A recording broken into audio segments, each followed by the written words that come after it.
원종수 목사님이라는 분이 계세요. 이분은 권사님으로서 오랫동안 간증을 많이 하신 분입니다. 집안이 너무너무 가난했었는데 서울대학교 의과대학에 입학해서 졸업할 때는 수석으로 졸업한 그런 분입니다. 대단하시죠?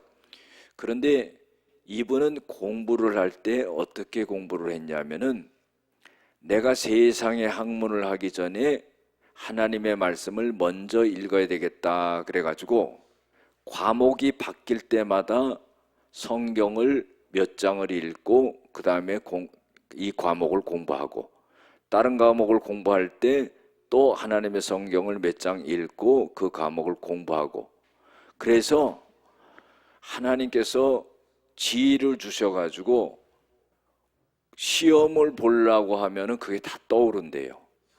그래가지고 옮겨 쓰는 것밖에 없다는 겁니다. 그 수석으로 졸업했는데 의과대학 시절에 폐결핵을 앓았어요. 그래서 불치 판정을 받았습니다. 더 이상 살지 못한다는 그런 판정을 받아가지고 너무나 절망스러웠지요. 그래서는 이제 죽을 생각을 한 겁니다. 옥상에 올라가서요 거꾸로 떨어져가지고 내가 이제 죽어야 되겠다 이런 생각을 갖고 옥상에 올라가서 딱 떨어지려고 하는데 하나님께서요 환상을 보여주시는 거예요. 어떤 환상을 보여주냐면은 자기가 죽어가지고 가마떼기에 덮여 있는데 자기 어머니 권사님이 그거를 붙잡고 막 눈물을 흘리면서 통곡하는 것을 하나님이 보여주신 거예요. 그래가지고는 내가 죽는 것도 죽는 거지만은 내가 죽어서 우리 어머니를 저렇게 가슴 아프게 해드릴 수는 없겠다 생각이 들어가지고 내가 죽을 마음이 있으면은 기도원에 들어가서 금식하고 기도해다 죽겠다 이렇게 생각이 든 거예요. 그래서 작정을 한 거죠. 작정을 하고 기도를 했는데 마지막 날 성령님이 자기를 만져주시는 것을 느꼈습니다. 그리고는 이 폐결핵이 완전히 사라지게 됐죠. 그리고 나서 의사가 되어가지고 미국의 디트로이트 시에 아주 저명한 암 전문의로서 그렇게 일을 하다가 자기가 신학을 공부해가지고 이제 목사가 되어가지고 복음을 전하는 그런 사람으로 변하게 되었다는 겁니다. 여러분들, 그래도 어머니를 생각하는 효성스러운 마음 가운데 기도하게 됐던 거지요. 그렇지 않으면 떨어져 죽었을 거 아닙니까? 하나님은 그 효심을 보시고 그 믿음을 보시고 원종수 목사님을 살려주시고 지금은 주의종으로서 그렇게 쓰임받고 있다 하는 겁니다. 여러분들, 우리가 살아가면서요 참 힘든 것은 뭐냐면은 관계 때문에 힘듭니다. 하나님은 우리들에게 좋은 만남을 허락해 주셨거든요. 그런데 그 좋은 만남을 좋은 관계 가운데 살아가지 못하는 것이 우리들의 문제입니다. 그런데요, 이 관계에 문제가 생기는 것은 뭐냐면은 상대방을 갖다가 공감하지 못한다는 거예요. 공감한다는 말은 무슨 말입니까? 같은 감정을 갖는다 하는 거예요. 다시 말해서 저 사람이 슬퍼하고 있으면 내가 슬픈 감정을 갖는 거예요. 저 사람이 기뻐하면은 내가 기쁜 감정을 갖는 겁니다. 그런데요, 그 감정을 똑같이 가져주지 못하기 때문에 문제와 어려움이 생기는 거죠.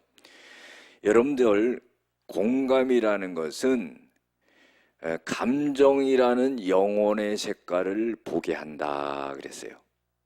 그러니까 그 사람이 푸른색의 감정을 갖고 있으면은 나도 푸른색의 감정을 갖다 가져주는 거예요. 저 사람이 푸른색의 감정을 갖고 지금 평안하구나, 기뻐하구나, 그러면 나도 그 감정을 가져주는 겁니다.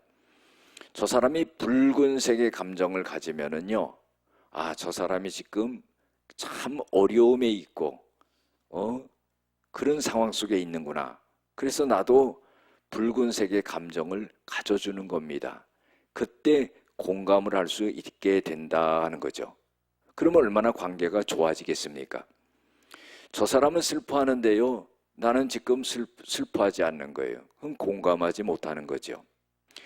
그런데요, 사람마다 공감의 차이가 있다는 거예요. 똑같은 감정을 가져주지 못한다는 겁니다.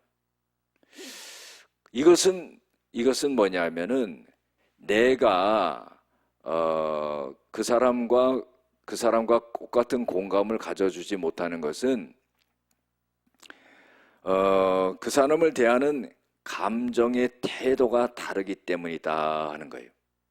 여러분들, 내가 그 사람에게 꼭 같은 감정을 가져줄 수 있는 그런 태도를 가져야 된다는 거죠. 저 사람이 슬퍼하면 슬퍼하는 그 마음을 갖고 똑같은 감정의 태도를 가져줘야 된다는 거예요. 저 사람이 기뻐하면 기뻐하는 감정의 태도를 똑같이 가져줘야 된다는 겁니다. 이건 뭐냐면은 내 마음의 자세, 감정의 자세에 따라 달라진다 하는 거죠. 여러분들, 공감을 해주면은요, 참 좋은 관계가 된다는 거예요. 우리가요, 관계 때문에 힘든 것은 뭐냐 하면은 참 가까이 있는 사람 때문에 힘들다는 겁니다. 나와 관계 없는 사람으로 인해 가지고 그 관계가 힘들어하는 것을 보지 못했어요. 그러나 나와 아주 가까이 있는 그런 관계 때문에 우리가 참 힘들어하고 어려워한다는 거죠. 이것은 우리가 공감하지 못했기 때문이고, 우리의 감정의 태도를 바로 하지 못했기 때문이다 하는 것을 우리가 알아야 된다는 거예요. 우리가 어린이 주일, 어버이 주일을 맞이하여서 우리 가정의 테두리 안에서 한번 본다면은요, 부부 간의 관계, 부모 자식 간의 관계, 여러분들 이 관계가 아주 원만해야 되는데 그렇지 못한다는 거예요. 그래서요, 힘들어하는 경우들이 얼마나 많은지 모릅니다. 우리가 이 땅에 태어나서요, 두 발을 이 땅에 딛고 살아가는 사람들은 두 가지 관계를 갖고 있어요. 첫 번째로 뭐냐면은 하나님과의 관계입니다. 그래서 하나님과의 관계를 잘해야 되는 거죠. 두 번째로 뭐냐면은 사람과의 관계를 잘해야 된다는 거예요. 이것이 성경에 나와 있습니다.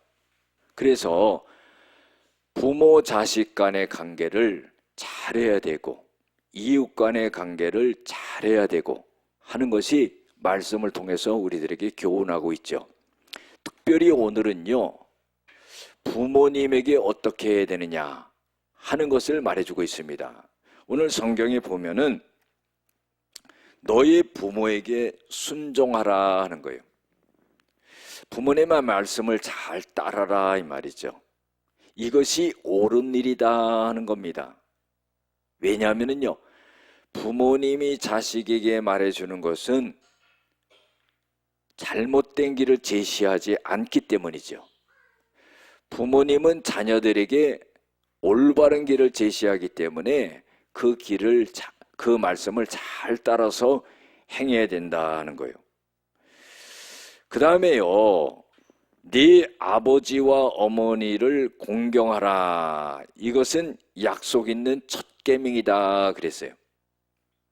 우리가 알듯이 십계명의 첫 계명은요, 우상을 두지 말라는 거예요. 그런데요, 오늘 성경을 보면은 네 부모를 공경하는 것이 약속 있는 첫 계명이다 그랬어요. 십계명을 보면은요, 1계명에서 4계명까지는 하나님과의 관계예요. 두 번째로요, 5계명에서 10계명까지 보면은요, 사람들과의 관계입니다. 그 사람들과의 관계 속에서 첫 번째로 되는 계명이 내 부모를 공경하라 그래서 이것이 첫 계명이 된다 하는 거예요. 여러분들, 성경에 보면 부모님을 공경하라는 것에 대해서 많이 나옵니다. 출애굽기 20장 12절에도 보면은 네 부모를 공경하라. 그러면 너희들이 들어갈 가나안 땅에서 너희들이 장수하고 내 생명이 길게 될 것이다 그랬어요. 신명기 5장 16절에도 보면은 너희들이 부모를 공경하게 되면은 너희들의 생명이 길고 장수하고 그리고 너희들이 복을 얻게 될 것이다 그랬어요. 레위기 19장 1절에서 3절에 보면은 너희 부모를 경외하라 그랬어요. 그리고 안식일을 지켜라 그랬어요. 여러분들, 이건 무슨 의미입니까? 부모를 공경하면서 그것이 더 발전해 가지고 하나님을 공경하는 데까지 이르러야 된다 하는 거예요. 여러분들 잘 생각해 보세요. 하나님이요, 우리에게 부모를 주신 이유는 뭔지 아십니까? 보이지 아니하는 하나님을 어떻게 잘 섬겨야 되는지를 갖다가 알려주기 위해서 우리에게 부모님을 주신 거예요. 부모님을 공경하는 것도 당연한 일이지만은 그걸 통해서 하나님을 어떻게 공경해야 되는지를 갖다가 하나님이 알려주시는 겁니다. 그래서 부모님을 공경하고 그리고 안식일을 지켜라 하는 거예요. 여러분들, 이것은 오늘날 주일날이죠. 주일날을 지킨다는 건 뭐예요? 하나님 앞에 나와서 예배를 드린다는 거예요. 이 예배를 드린다는 것, 주일을 지키면서 예배를 드린다는 것은 하나님을 최고로 공경하는 일이 된다 하는 것을 말씀해 주고 있는 겁니다. 할렐루야. 그래서 우리가요, 주일을 성수하고 그리고 예배를 드린다는 것은 우리들에게 너무나 중요하다는 겁니다. 출애굽기 4장 22절에 보면은 이스라엘은 나의 장자니라 그랬어요. 여러분, 이게 뭐예요? 관계지요. 하나님은 이스라엘 백성들을 나의 장자처럼 생각한다 그런 거예요. 그럼 오늘날 우리가 영적으로 이스라엘 백성들 아닙니까? 그래서 하나님은 우리를 영적으로 하나님의 장자로 생각한다 하는 겁니다. 요한복음 15장 14절에 보면 예수님께서 이렇게 말씀하시죠. 너희들이 내 명령을 듣고 지키면은 너희들은 나의 친구라 그랬어요. 여러분들, 아버지와 아들이요, 참으로 친구같이 지낸다면은 얼마나 좋습니까?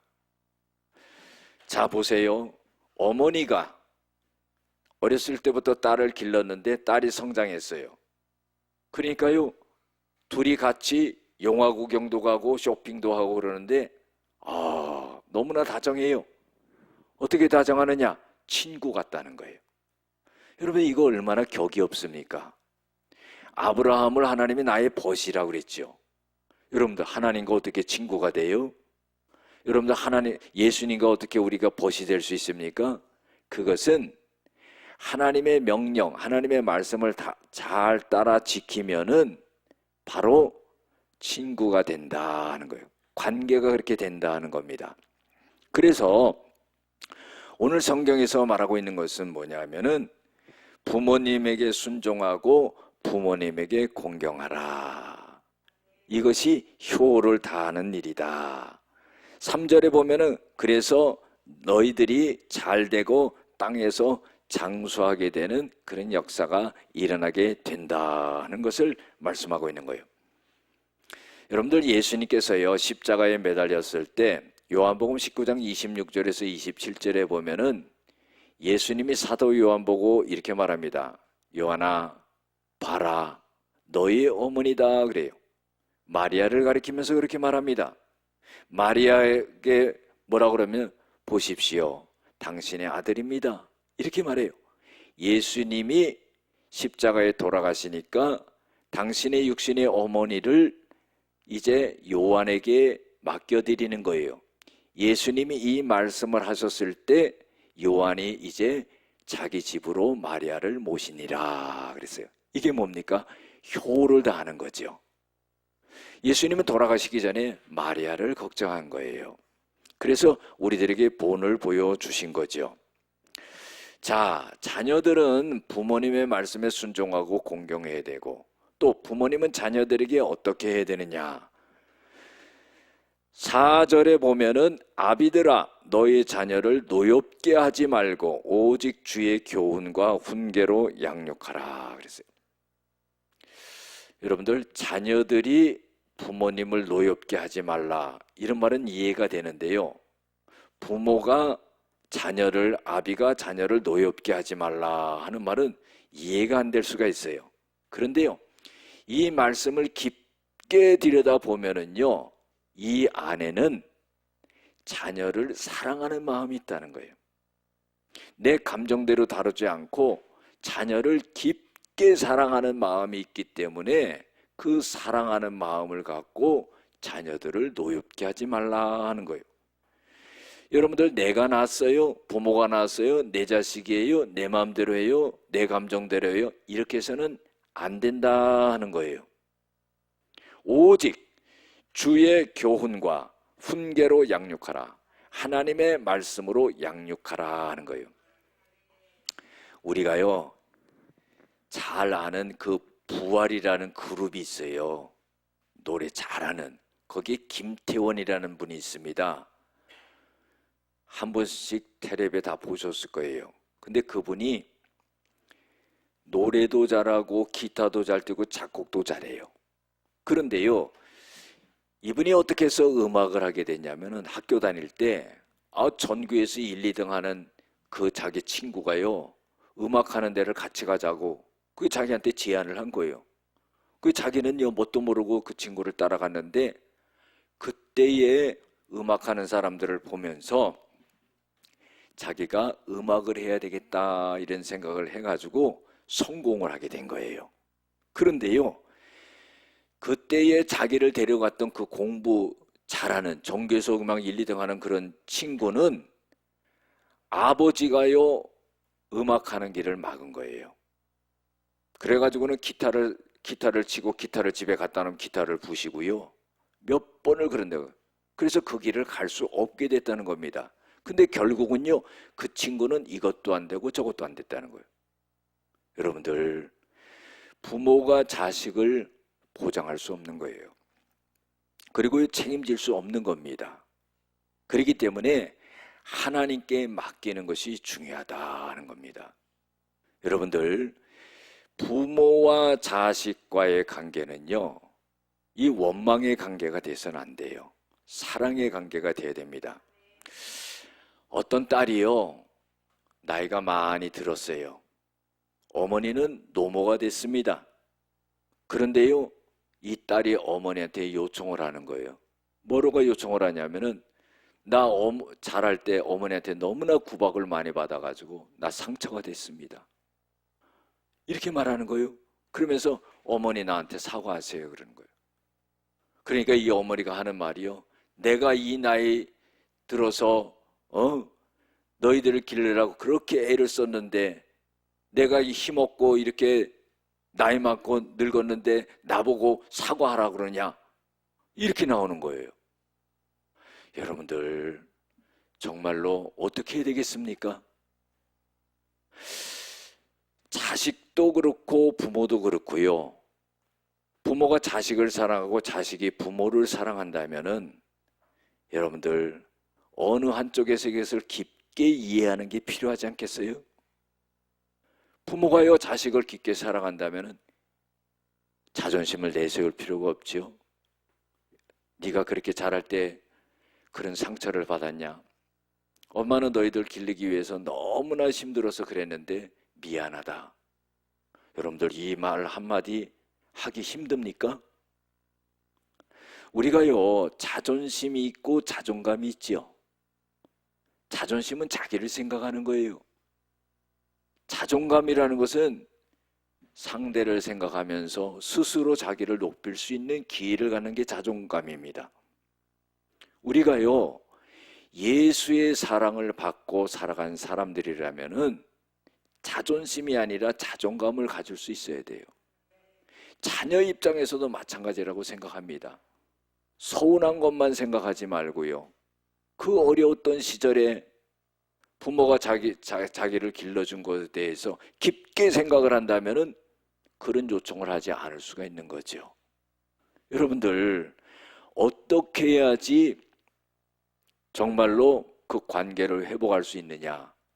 서두에서 말씀드렸지만은 어떠한 감정을 갖느냐 하는 것이 중요하다 하는 거예요. 정말로 자식 입장에서는 부모가 가졌던 그 감정을 공감해주고, 부모는 자식이 가졌던 그 감정을 공감해 준다면은요, 이거는 원만하게 해결될 수 있는 겁니다. 너무나 가까운 사이지요. 부모 자식 간에 이렇게 가까운 사이가 어디 있습니까? 그런데 그 감정이 틀어지면은요, 원수보다도 못한 거예요.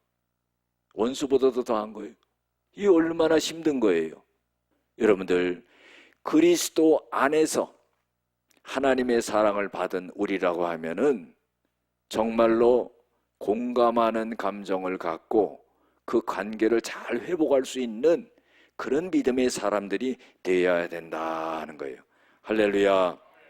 그래서 자녀를 노엽게 하지 말고 한다는 것은 이 부모님의 사랑을 전제하고 있는 겁니다. 올바른 부모가 자식에 대한 사랑은 하나님의 말씀으로 교훈하고 양육해야 된다는 거예요. 부모가 자식을 생각하는 마음이 깊지요. 그러나요, 그 깊은 것이 잔소리로 나타나가지고 오히려 자식을 망치는 거예요. 여러분들, 잔소리 많이 해가지고 그 자녀가 잘 된다는 보장은 없습니다.